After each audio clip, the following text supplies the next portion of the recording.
In the mining villages, the queues for the soup kitchens were reminiscent of the 30s depression. The hardship was beginning to bite, but striking families like the Jacksons were determined to tough it out. Honest to God, I would never have said anything to my husband that would make him change his beliefs and mine as well. To me, he's everything, and I'd follow him to end of earth. To do anything for him, I would.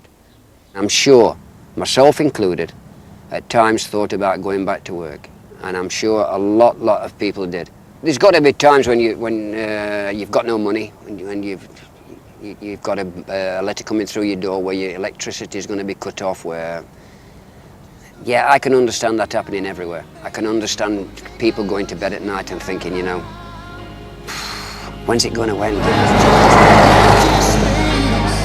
But for many, the struggle had become too much, and by November, the trickle of miners returning to work had become a flood, helped by the Coal Board's big cash incentives.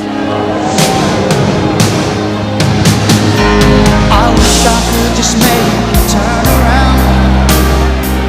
around and see me cry. There's so much I need to say to you, so many reasons why. You're the only one. Good evening. The headlines at 6 o'clock. More than 2,000 miners gave up their strike today and returned to work. The working miners at Maltby were, as usual, under a heavy guard. This morning, 2 more men The Coal Board says nearly 800 more miners have gone back to work this morning, taking the total close to 3,000 in 2 days. Just so many other days. I remember morning after morning listening to the news, listening to the figures which were desperately hyped up by the right in the media, wondering whether we were going to win, and slowly realising that miners were returning to work, slowly realising that the dispute was being won.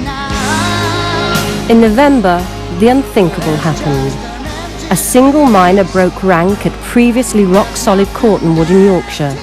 It was Scargill's stronghold and the pit where the strike had started 8 months before. All hell broke loose. The order to deploy support units in full riot gear, say the police, was unavoidable in the face of the size and temperament of the pickets.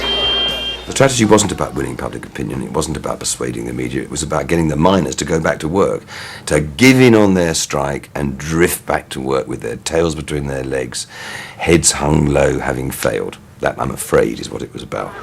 By daybreak, several hundred pickets were still refusing to disperse. This 4 hours after the miner had got into the colliery.